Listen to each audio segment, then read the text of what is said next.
జై తెలంగాణ, జై జాగృతి, జై కవితక్క. ఎలా అనిపిస్తుందండి క్లీన్ చిట్ రావడం? చాలా సంతోషంగా ఉందండి. ఈరోజు మేము తెలంగాణ వచ్చినప్పుడైతే ఎంతైతే సంతోషంగా ఫీల్ అయినామో, ఈరోజు అలాంటి సంతోషాన్ని మా జాగృతి కార్యకర్తలందరూ వ్యక్తపరుస్తున్నారు. పట్టలేనంత ఆనందంలో మేము ఉన్నాము. ఓకే అండి. కవిత గారి గురించి ప్రతిపక్షాలు చాలా విమర్శలు చేశాయి. సో వాళ్ళకి మీరు ఏం చెప్పాలనుకుంటున్నారు? ప్రతిపక్షం ఒక్కటే కాదండి, బీఆర్ఎస్ పార్టీలో ఉన్నటువంటి కొందరు నాయకులు కూడా వాళ్ళు చాలా విమర్శలు చేసిరు. వాళ్ళందరికీ ఇలా చెంపపెట్టుగా ఉన్నది. ఏదైతే మీరు అవహేళన చేసిరో, ఏదైతే ఒక బతుకమ్మ ఎత్తుకున్నటువంటి ఒక నాయకురాల్ని మీరు లిక్కర్ బాటిల్స్ పెట్టేసి మీరు ఒక ట్రోల్ చేసిరు. ఆ ట్రోల్ చేసినటువంటి వాళ్ళకి మేము ఒక చెంపపెట్టుగా బుద్ధి చెప్తున్నాము. మీరు ఇవాళ ఆ రోజు ఏమన్నారు, తప్పుడు ఆరోపణలతో ఎలాంటి ఆధారాలు లేకుండా మీరన్న ప్రచారం ఎక్కువ చేసిరు. గవర్నమెంట్ వాళ్ళు చేసిన దానికంటే మీరు ప్రతిపక్షాలు ఎక్కువ ప్రచారం చేయడం మాత్రం చాలా అవమానంగా మేము ఆ రోజు ఫీల్ అయినాం. కానీ ఈరోజు అదే ఢిల్లీ గవర్నమెంట్ ఈరోజు క్లీన్ చిట్ ఇచ్చేసి ఏదైతే కవిత గారి మీద అనవసరంగా ఆరోపణలు చేసి ఒక ఆడబిడ్డను 6 నెలలు జైల్లో ఉంచారు అని చెప్పేసి ఏదైతే సిబిఐ ఎంక్వైరీ చేసిరో, అలాంటి సిబిఐ ఎంక్వైరీ మీద కూడా మళ్ళీ ఎంక్వైరీ చేయాలి అని చెప్పేసి చెప్పడం చాలా హర్షం వ్యక్తం చేస్తున్నాము. వారందరికీ ఇలా చెంప పెట్టుకుంది. మీరు ఆ రోజు అందరూ విమర్శించిన వాళ్ళందరూ మళ్ళీ ఈ రోజు సన్నాయి నొక్కులు నొక్కుంటా కవిత గారు చాలా మంచి పని చేశారు, కడిగిన ముత్యంలాగా తిరిగి వచ్చారు అని చెప్పేస్తారు. మీరు ఎంత చెప్పినా ఎవరు ఎట్లా మాట్లాడారో మాకు మాత్రం ఖచ్చితంగా మా మనసులో ఉన్నది. ఓకే అండి. కేటీఆర్ గారు నిన్న ఒక ట్వీట్ చేశారు. కవిత వల్లే పార్టీ ఓడిపోయింది అన్నట్టు ట్వీట్ చేశారు. దాని గురించి మీరు ఏమంటారు? రామన్నకి మేమైతే ఒక్కటే చెప్పదలుచుకున్నాం కేటీఆర్ గారికి, ఇప్పటికైనా మీరు గత 2 ప్రభుత్వాలలో 10 సంవత్సరాల కాలంలో చేసినటువంటి తప్పులేందో వాటిని సరిదిద్దుకునే ప్రయత్నం చేసుకోవాలి, ఆత్మవిమర్శన చేసుకోవాలి, ప్రజలను కలిసే ప్రయత్నాలు చేయాలి, ప్రజా సమస్యల దృష్టికి మీరు వెళ్ళాలి తప్ప ఇంకా మా పార్టీ ఓడిపోవడానికి కవిత గారే కారణం అని చెప్పడం చాలా తప్పు. ఎందుకంటే గవర్నమెంట్ ఎలక్షన్స్ వచ్చినప్పటికీ కాంగ్రెస్ ప్రభుత్వం ఏర్పడ్డాక 4-5 నెలల తర్వాత నవంబర్లో ఎలక్షన్స్ అవుతాయి. కవితక్క గారు మార్చిలో జైలుకి వెళ్ళారు. ఎలక్షన్స్కి గవర్నమెంట్ పోవడానికి సంబంధం లేదు కదా. మీరు అనవసరంగా ఏం ఆలోచించుకోకుండా అర్థం పర్థం లేకుండా మాట్లాడుతున్నారు. మరి మీరు ఎందుకు ఇట్లా మాట్లాడుతారో అర్థం కావట్లేదు. ఒక పెద్ద స్థాయి నాయకులే ఉండి ఇప్పటికైనా మీ తప్పేంటో మీరు తెలుసుకుంటే బాగుంటుందని చెప్పేసి మేము అంటున్నాం. కవిత గారు కొత్తగా పార్టీ పెడతాను అని చెప్పేసి చెప్పారు. సో పార్టీ పెడితే తెలంగాణ పబ్లిక్ కవిత గారు ఖచ్చితంగా ఆహ్వానిస్తారు. ఎందుకంటే ఈరోజు తెలంగాణ రాష్ట్రంలో ప్రాంతీయ పార్టీ అనేది లేకుండా అయిపోయింది. అందరూ దేశ రాజకీయాల కోసం చూస్తున్నారు. తెలంగాణ రాష్ట్రంలో ఉన్నటువంటి ప్రజల యొక్క సమస్యలు ఏందనేది కూడా పట్టించుకున్న పరిస్థితుల్లో ఈరోజు ఇక్కడ ఉన్నటువంటి 3 పార్టీల పరిస్థితి లేదు. కేవలం కవితక్క గారు ఈరోజు ప్రజాక్షేత్రంలో ఉన్నారు. ప్రతిపక్షంలో ఉండే కొట్లాడాల్సినటువంటి బీఆర్ఎస్ పార్టీ వాళ్ళ పని వాళ్ళే చేసుకుంటారు తప్ప ప్రజల కోసం ఏం కొట్లాడతలేరు. ఈరోజు ప్రతిపక్ష పాత్ర కవితక్క గారు పోషిస్తున్నారు. ప్రజా సమస్యల దగ్గరికి కవితక్క గారు వెళ్తున్నారు. ఒక ప్రాంతీయ పార్టీగా విస్తరించబోతున్నారు. తెలంగాణ బిడ్డ, తెలంగాణ అనే పేరు తన నరాన ఉంటుంది కాబట్టి తెలంగాణ పేరుతోటే మళ్ళీ పార్టీ తీసుకొస్తారు. ఖచ్చితంగా తెలంగాణ ప్రజలు ఆహ్వానిస్తారు.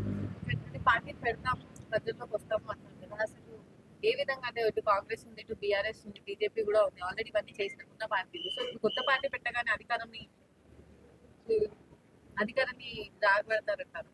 ఖచ్చితంగా వస్తుందండి. ఎందుకంటే ఇక్కడ ఉన్నటువంటి పార్టీలు ఇప్పుడు వాళ్ళు దేశ రాజకీయాల కోసం ఆలోచిస్తూ తెలంగాణ ప్రజల యొక్క యోగక్షేమాలను మర్చిపోయారు. ఆ యోగక్షేమాల గురించి ఆలోచిస్తూ ప్రజల యొక్క కష్ట నష్టాలు ఏంటిది, అసలు ప్రజలకు కావాల్సినది, తెలంగాణ ప్రజలు కోరుకునేది ఏంది, ఏమైతే తెలంగాణ వస్తే మనకి ఏమైతే వస్తుందనే ప్రజలు ఆకాంక్షించారో, తెలంగాణ తెచ్చుకున్నాం కానీ అవి సంపూర్ణంగా మాకు ప్రజలకు అందలేదని చెప్పేసి చాలా ఫీల్ అవుతున్నారు. అవన్నీ విఫలమైనటువంటి పరిస్థితులు ఏంటిది, అలాంటి అంశాలన్నీ కవితక్క గారు సేకరిస్తారు. ఖచ్చితంగా వాటిని ఫుల్ఫిల్ చేయడానికి కవితక్క మాత్రమే చేయగలుగుతుందన్న ఆలోచనలో తెలంగాణ ప్రజల మనసులో ఉన్నది ఇప్పటికే. తెలంగాణ పబ్లిక్ కవిత పార్టీ గారి గురించి మీరు చెప్తున్నారు కాబట్టి ఏం చెప్పాలంటే ఇట్లాంటి పార్టీని చూస్ చేసుకుంటే మీకు బాగుంటుంది?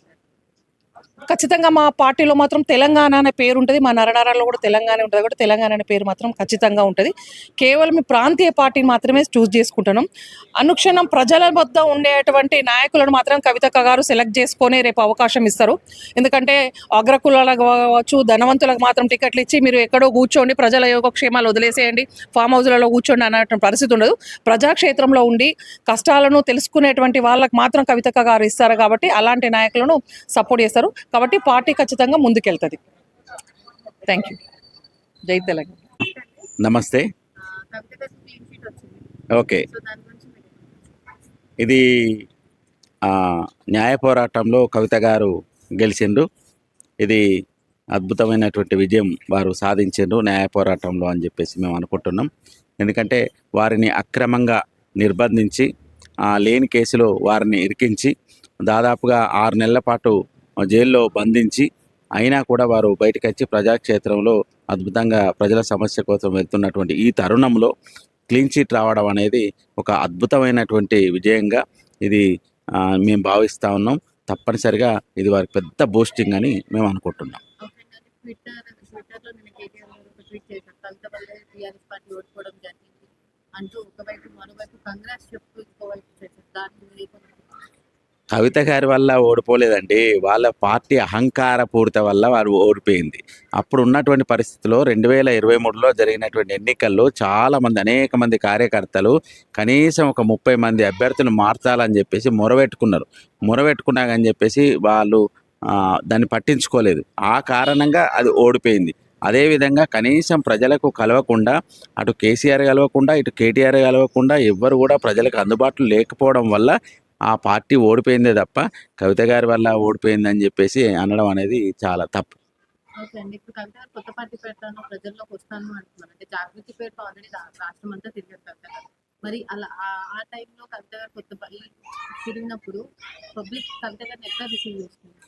తప్పకుండా కవిత గారిని చాలా అద్భుతంగా రిసీవ్ చేసుకుంటారు. ఎందుకంటే కవిత గారు ఇప్పుడు కొత్తగా రాజకీయాల్లోకి రాలేదు. 20 సంవత్సరాల నుంచి రాజకీయాల్లో ఉన్నారు. తెలంగాణ జాగృతి అనే సంస్థను స్థాపించి ఇప్పటికి 20 సంవత్సరాలు దాటింది.